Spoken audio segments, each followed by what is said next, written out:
Today's topic is why Trump won, a Manosphere Perspective. So come on, let's delve into it, let's reason together.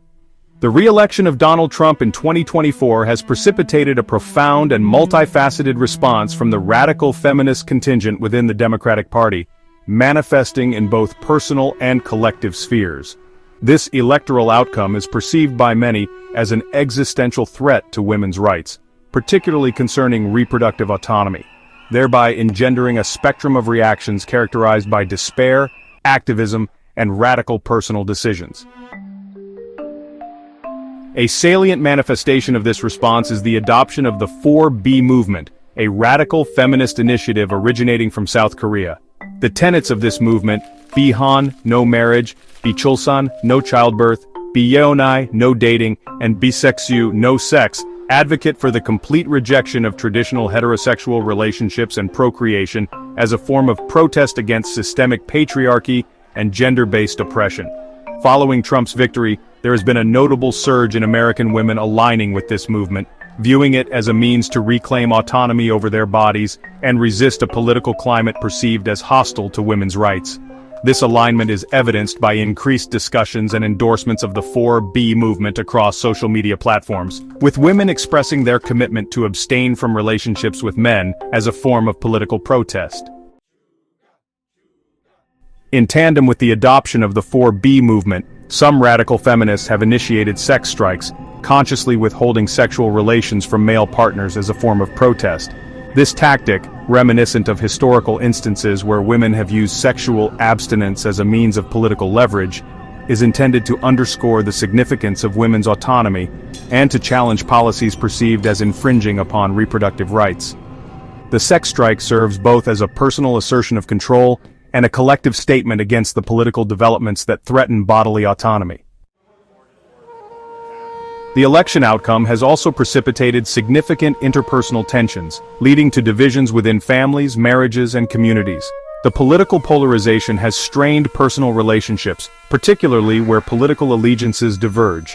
Instances have been reported of women ending relationships with partners whose political views are perceived as antithetical to feminist values, reflecting a broader trend of personal relationships being re-evaluated through the lens of political ideology. The psychological impact on those who anticipated a victory for Kamala Harris has been profound, with many experiencing feelings of despair and inner turmoil. The election outcome is perceived not merely as a political defeat, but as a repudiation of the progress toward gender equality, leading to a collective sense of disenfranchisement among radical feminists. This sentiment is compounded by concerns over potential policy shifts that may further erode women's rights, intensifying the urgency for radical forms of protest and personal autonomy. In summation, the radical feminist response to Trump's re-election encompasses a spectrum of actions, from the adoption of the 4B movement and sex strikes to the re-evaluation of personal relationships, all underscored by a profound sense of despair and a resolute commitment to resist perceived encroachments on women's rights. The 2024 re-election of Donald Trump can be attributed in part to his strategic engagement with the Manosphere, a conglomerate of online communities and platforms that cater predominantly to young male audiences. By participating in various podcasts and media channels within this sphere, Trump effectively addressed issues pertinent to this demographic, thereby consolidating their support. Trump's campaign recognized the influence of the Manosphere and strategically positioned him as a guest on several prominent platforms, the Joe Rogan Experience. In September 2024, Trump appeared on Joe Rogan's podcast, which boasts millions of listeners, particularly among young men. The discussion encompassed topics such as free speech, political correctness, and the perceived marginalization of traditional masculine identities. Rogan's platform provided Trump with access to a substantial audience that values unfiltered discourse. Full Send podcast by Nelk Boys. Trump engaged with the Nelk Boys audience known for its youthful and predominantly male demographic. The conversation touched on issues like censorship, the role of social media in politics, and challenges facing young men in contemporary society. This appearance allowed Trump to resonate with listeners who feel disenfranchised by mainstream political narratives. This past weekend with Theo Von. In this setting, Trump discussed cultural and societal changes impacting men, including debates over masculinity and evolving gender roles. Theo Von's platform, which appeals to individuals interested in candid discussions about societal norms, facilitated Trump's outreach to a segment of the male population seeking affirmation of traditional masculine values. Bussin' with the Boys, hosted by former NFL players, this podcast provided Trump with a forum to discuss sports, masculinity, and the intersection of politics and athletic culture. The dialogue addressed the politicization of sports and its effects on male identity, resonating with listeners who perceive sports as a bastion of traditional masculinity. During these engagements, Trump addressed several issues pertinent to the Manosphere audience. Perceived marginalization of masculinity. Trump articulated concerns regarding the erosion of traditional masculine roles, aligning himself with listeners who feel marginalized by contemporary societal shifts. This rhetoric reinforced his image as a defender of traditional values. Economic disenfranchisement. He discussed economic policies aimed at revitalizing industries traditionally employing men, such as manufacturing and energy, appealing to those affected by job losses in these sectors. Free speech and political correctness. Trump criticized what he described as the suppression of free speech through political correctness, resonating with individuals who view such norms as constraints on open discourse. Opposition to feminist movements. He addressed grievances related to radical feminist movements, positioning himself as a counterbalance to ideologies perceived as antagonistic to men's interests. Trump's deliberate engagement with the Manosphere facilitated a significant shift among young male voters. Analyses indicate that this demographic exhibited increased support for Trump compared to previous elections. The campaign's focus on platforms outside traditional media allowed for direct communication with voters who feel alienated by conventional political discourse. This strategy not only broadened Trump's appeal, but also mobilized a segment of the electorate that felt their concerns were inadequately addressed by other candidates. In conclusion, Trump's interactions with the Manosphere and his focus on issues salient to its audience played a pivotal role in his 2024 electoral success. By leveraging these platforms, he effectively tapped into the sentiments of young men seeking representation of their perspectives in the political arena. The marginalization of men's issues within mainstream media and academic institutions has engendered a clandestine digital enclave known as the Manosphere, where discourses on male-centric concerns flourish, often beyond the purview of conventional scrutiny. This phenomenon arises from a confluence of sociocultural dynamics that systematically suppress the articulation of men's grievances in public forums. Mainstream media frequently eschews men's rights issues, deeming them subversive or incongruent with prevailing narratives. This aversion stems from apprehensions about contravening feminist-oriented audiences and the potential repercussions of cancel culture. Consequently, media outlets often refrain from featuring men's rights advocates, thereby perpetuating a monolithic discourse that marginalizes alternative perspectives. Peter Lloyd, a journalist and men's rights advocate, contends that mainstream media promulgates a dismissive, patronizing, and skewed narrative about heterosexual men, portraying masculinity as inherently problematic, and depicting boys as defective girls requiring remediation. The suppression of men's issues extends into academic institutions, which have evolved into bastions of feminist and leftist ideologies. This ideological homogeneity engenders an environment where discourses on men's rights and conservative viewpoints are unwelcome, often leading to the censorship of such perspectives. Incidents abound wherein students and universities have protested against conservative and men's rights advocates, resulting in the disruption or cancellation of events. For instance, at McGill University, a lecture titled "Sex versus Gender, Identity Debate" was abruptly terminated when trans rights advocates stormed the venue, decrying the speaker as transphobic.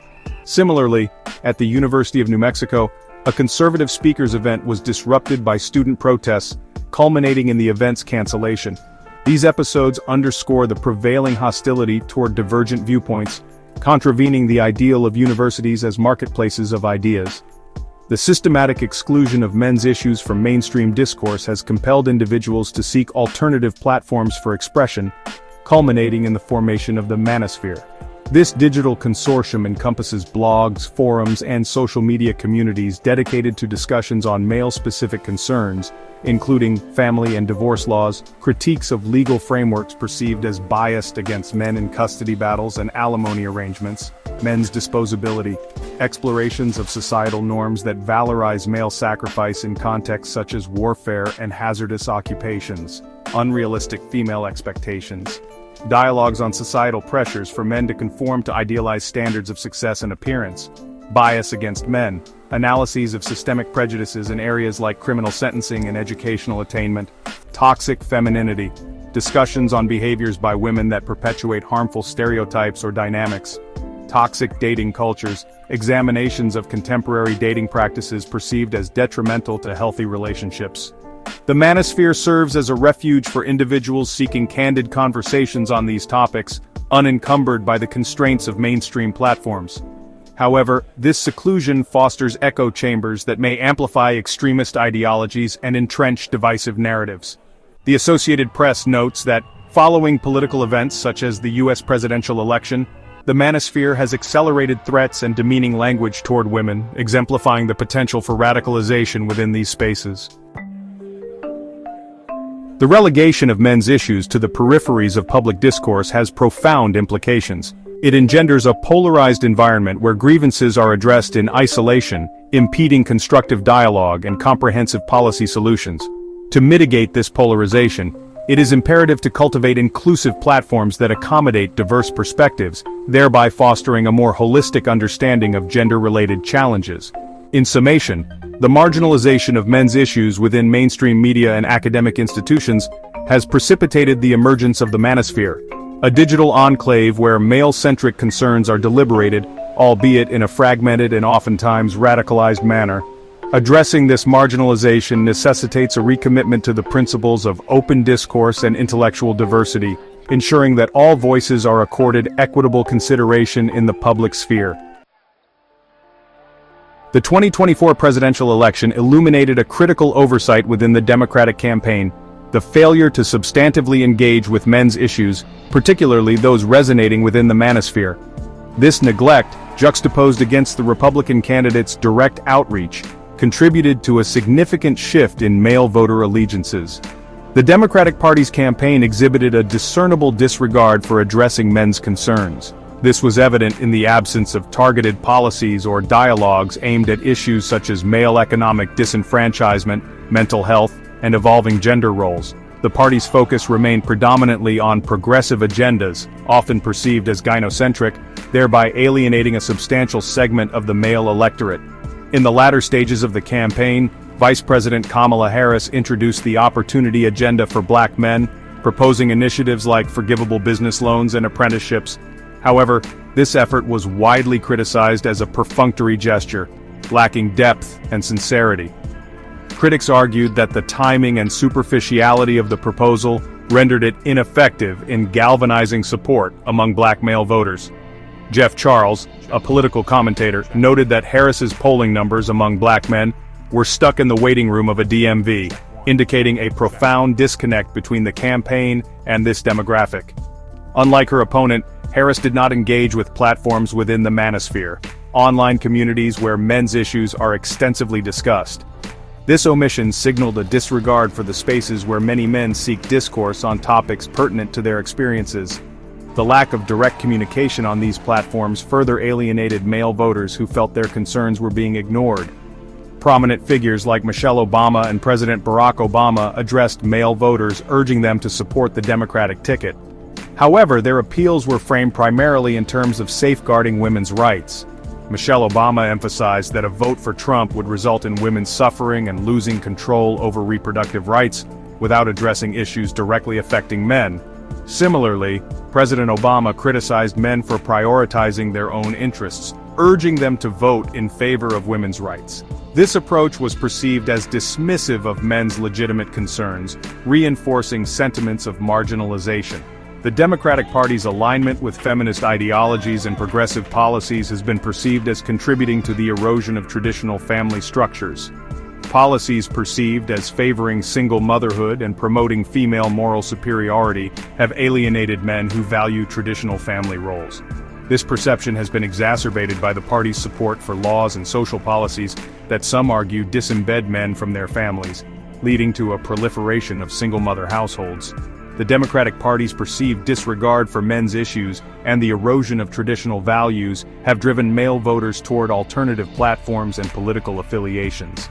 The Manosphere has emerged as a refuge for men seeking to discuss issues such as family law biases, economic disenfranchisement, and societal expectations. The party's failure to engage with these platforms and address these concerns has resulted in a loss of support among male voters. The Democratic appeal to men can be summed up in these words: do it for the women, sacrifice yourself for the women.